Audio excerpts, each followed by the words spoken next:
Selamat siang, kembali channel Bang Kumis Berbagi menjumpai Anda di hari ini Selasa 27 Juni 2023. Dan hari ini Bang Kumis bersama tim media Sorot Desa Indonesia ada di lokasi Kabupaten Pandeglang untuk ikut memantau agenda sidang yang digelar di kantor Pengadilan Negeri Pandeglang. Untuk informasi selengkapnya ikutin terus bersama channel Bang Kumis Berbagi dari Kabupaten Pandeglang mengabarkan.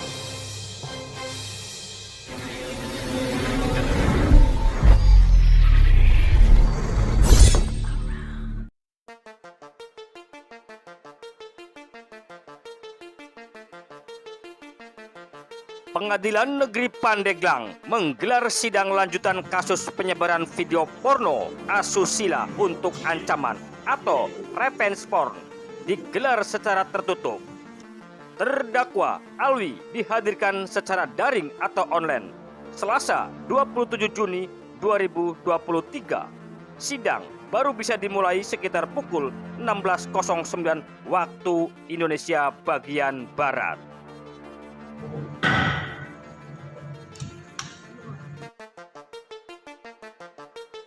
Beginilah suasana di luar ruang sidang agenda penuntutan atas terdakwa Alwi yang digelar secara tertutup di Pengadilan Negeri Pandeglang. Sebelum acara sidang dimulai, para pengunjung dan sejumlah awak media diizinkan masuk, bahkan terlihat kursi di ruang sidang semua terisi dari sebelum sidang dimulai.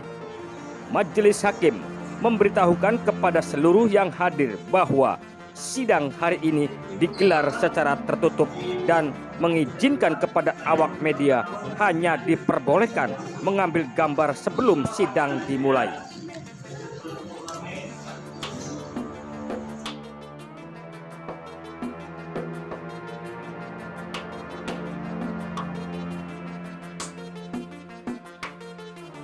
Selanjutnya, setelah sidang akan dimulai, keluarga dan para awak media diminta untuk meninggalkan ruang sidang. Sementara terdakwa mengikuti sidang secara online dari Rutan Kelas 2B Pandeglang. Menurut informasi, sidang hari ini pembacaan putusan dalam kasus ini terdakwa dijerat pasal 45 ayat 1 junto pasal 27 ayat 1 dan pasal 29 junto pasal 4 ayat 1 Undang-Undang Nomor 11 Tahun 2008 dengan ancaman hukuman maksimal 6 tahun penjara.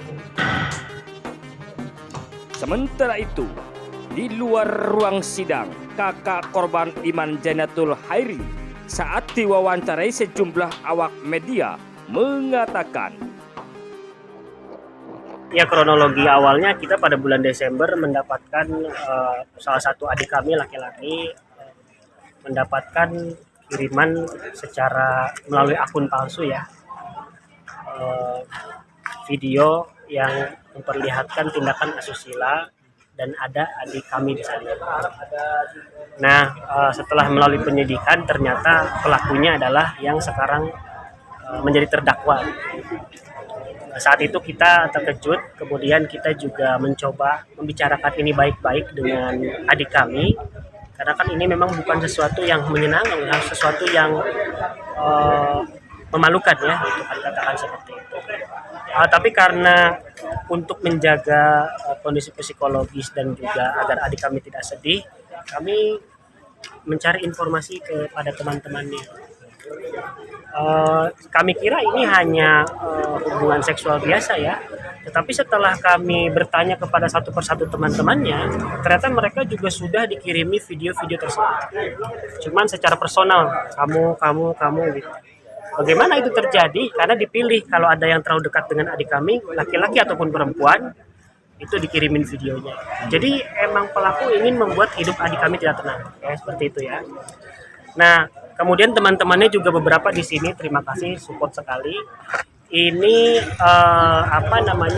memberikan kepada kami bukti-bukti lain yang jauh membuat kami lebih sedih lagi gitu ya. Ternyata bukan hanya soal hubungan seksual, ada kekerasan. ada gambar muka dicakar, ada lutut yang terbentur, ada rambut yang dijambak, ada berbentuk video, suara. Karena adik kami juga karena dengan rasa takut dia sering mengaktifkan teleponnya ketika dengan tersangka, jadi ada teman-teman yang menyaksikan. Suara teriak-teriak dipukulin dan lain sebagainya itu dikumpulkan oleh teman-temannya. Jadi kami berpikir kemudian ini bukan kenakalan remaja, ini sudah kriminal yang luar biasa. Berarti pelaku ini berniat menyiksa adik kami, karena menurut pengakuan teman-temannya di saat kejadian kekerasan tersebut terjadi, pelaku ini juga pernah mencoba membunuh adik kami. Menurut pengakuan adik kami tentu saja ya, menempelkan pisau ke leher adik kami, lalu juga mengancam membunuh adik kami di depan teman-temannya gitu. Lalu juga kemudian mengancam teman-temannya, banyak sekali kekerasannya. Ini sangat banyak sekali, sehingga kemudian kami dari keluarga tidak bisa menanggapi ini hanya sebagai aib saja. Ini bukan aib, ini adalah contoh orang yang tidak layak hidup di masyarakat. Satu-satunya tempat adalah di penjara. Untuk pelaporannya sendiri, Om? Kami pelaporan pada bulan Desember, saya lupa tanggalnya ya, pertengahan Desember 2022. Lalu kemudian proses penyidikan oleh Polda, karena TKP-nya ini kan ada banyak tempat, ada Serang dan juga Pandeglang, jadi kami nggak bisa ke Polsek. Artinya kita lapor ke Polda, oleh Polda diarahkan ke cybercrime. Mungkin pemikiran mereka simplistik, buktinya digital, ya udahlah diambil UIT aja gitu. Mungkin karena nggak mau capek kali ya, gitu kan. Nah, kemudian disidik, terus berproses hingga penangkapan pada pertengahan bulan Februari 2023, ya kan? Dilakukan penahanan oleh pihak kepolisian. Dari situ kami tidak mendapatkan informasi lagi. Kami tiba-tiba dapat informasi sidang kedua. Jadi sidang kesatunya kapan dong? Gitu kan. Ternyata setelah sidang kedua kami datang ke pengadilan, ternyata sidang pertamanya sudah lewat. Dan kami sama sekali tidak diberitahu, baik keluarga maupun kuasa hukum. Dari situlah kami sudah melihat ada kejanggalan. Kemudian pada sidang kedua akhirnya adik kami sebagai saksi dan korban, karena ada dua kan, ada keluarga yang jadi saksi, ada korban yang juga saksi kan, 2 orang nih kan. Lalu di pengadilan diantar ke kejaksaan oleh jaksa penuntut, itu diarahkan untuk kamu maafkan ya gitu ya, kamu tolong ikhlaskan, kamu tolong lebih bijaksana. Apaan? Harusnya yang diceritakan jaksa itu teknis, nanti begini kamu harus bisa jawab gitu. Nah, artinya dari cerita adik kami itu dan kuasa hukum kami melihat ini ada yang nggak benar ini. Nah, ketika di ruang persidangan pun hakim juga mengarahkan pada soal maaf-maafan. Ini apaan maaf-maaf? Harusnya kan dibuktikan soal pasal-pasalnya, kenapa bicara soal maaf gitu. Nah, ini kami sudah melihat gelagat yang tidak baik sebetulnya. Pada sidang ketiga saya hadir dengan kuasa hukum, saya diusir. Saat itu pemeriksaan saksi ahli. Kemudian sore hari bersama adik kami, karena ada itikat baik, karena pengacara kami selalu diusir oleh jaksa, tidak komunikatif, jaksanya kabur-kaburan. Oleh karena itu kami berkesimpulan jaksa tidak mau ada pengacara. Mungkin tidak pengacara, coba kalau kita saja yang datang ke kejaksaan mungkin diterima. Saya datang sore hari jam 3 ke sana, diterima oleh jaksa dengan inisial D. Kami cerita kok persidangannya seperti ini ya. Kami melaporkan kok jaksa penuntutnya seperti ini. Malah ditemukan langsung dengan penuntutnya. Orang dia kita laporkan, ditemukan langsung. Ya dia marah-marah dong. Kamu ngapain sih laporan? Artinya ada intimidasi atau seperti Lo jelas dong, saya diintimidasi. Setelah itu datang juga ibu kejarinya bertiga, 3 lawan 2. Waduh, 3 lawan 3 sebetulnya. Nah, disitulah ibu kejari memberikan statement. Ngapain kamu pakai pengacara? Nggak guna katanya. Bu, saya itu hak saya. Ya emang ngapain pengacara? Kan sudah ada jaksa. Nah, padahal ada 3 undang-undang ya. Saya lupa, nanti tanyakan ke pengacara ya. Undang-undang advokat, ada undang-undang LPSK, bahwa yang namanya orang yang berurusan dengan hukum itu kan harus didampingi oleh pengacara. Oleh karena itu ketika kami ini sudah tidak baik, katanya posko perlindungan perempuan dan anak, ternyata ini adalah posko reproduksi kekerasan terhadap perempuan dan anak. Jadi adik saya ke sana malah dimarahin. Itu kan bukan perlindungan, itu serangan artinya gitu. Kok korban malah dimarah-marah, itu udah nggak benar. Kemudian kami pulang, kami melihat juga sepertilan mesti gimana, kami berdiskusi lagi. Adik saya juga tidak kuat menahan fitnah selama ini. Teman-teman tahu sendiri, keluarga keluarga pelaku menyebarkan informasi ini bukan pemerkosaan dan lain sebagainya, saya kembalikan kepada adik kami. Alhamdulillah selama beberapa bulan memang kita banyak berdiskusi terbuka soal isu ini, isu gender, kekerasan seksual. Adik saya juga banyak berkontemplasi ya tentang isu ini. Jadi tumbuh kesadaran untuk melawannya gitu. Satu waktu 2 hari yang lalu saya bilang bahwa kalau kita tidak dapat keadilan di pengadilan, saya sering melihat keadilan di Twitter. Saya bilang modal saya adalah akun Twitter. Saya bilang gimana? Oke, kita susun bersama. Adik saya ya tentu psikologisnya naik turun ya. Namanya juga kan mengungkapkan kekerasan terhadap dirinya sendiri gitu kan. Ya akhirnya kita posting saat itu ya sudah menjadi milik bersama.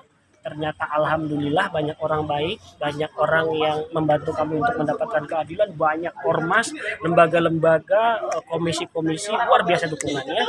Dan akhirnya yang kita dapatkan hari ini. Jadi mungkin hasilnya berbeda kalau tidak ada dukungan dari teman-teman Twitter, Facebook, dan sosial media, sangat berbeda. Gitu. Teman-temannya yang tadinya teman yang sangat bagus, meskipun sebetulnya melaporkan ini UU ITE ya, tetapi tidak berkaitan dengan UU PKS ya, ini juga sangat disayangkan sebetulnya.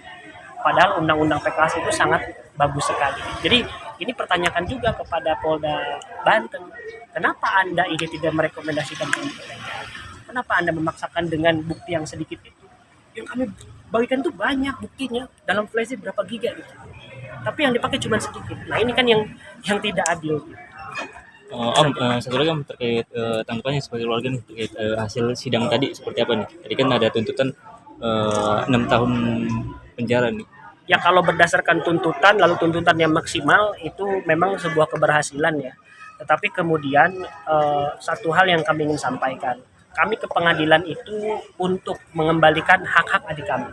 Hak untuk hidup tenang, hak untuk hidup normal gitu. Karena awal-awal kami melaporkan saja, dia masih ketakutan. Takut nanti keluar dari penjara dendam lagi. Kan urusan 5 tahun kan sedikit, 6 tahunnya itu kan sedikit gitu. Nah makanya kemudian kesimpulan dan opini saya pribadi, saya juga guru pengajar aktif di pendidikan. Saya pikir orang itu tidak layak hidup di dalam masyarakat. Bagaimana mungkin dia bisa menyiksa orang selama bertahun-tahun? Kok tidak ada kesadarannya untuk menghentikan hal semacam itu? Jadi saya juga merekomendasikan agar Satgas Kampus Untirta juga agar segera merekomendasikan pelaku ini DO. Di DO udah satu aja DO. Siapa yang mau anaknya punya pacar seperti itu atau anaknya punya teman seperti itu? Dia sejauh ini berkat dukungan masyarakat ya dan tekanan publik kami puas. Tetapi kami sedang mempertimbangkan untuk pelaporan kembali karena bicara apa yang dialami adik kami dengan masa tahanan itu tidak sebanding. Itu masih belum sebanding.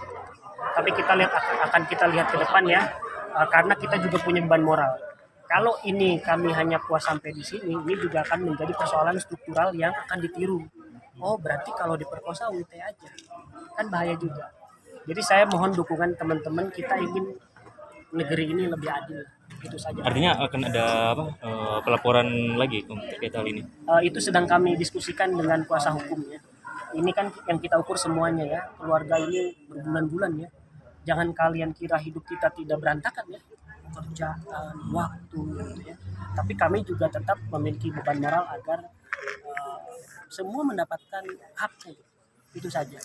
Bang, dari pengakuan pelaku sendiri pada saat sebelum perekaman video itu ada pengakuan dari pelaku bahwa yang meminta untuk korban itu, tanggapan dari abang selaku kakak korban gimana? Apa itu benar seperti itukah atau gimana?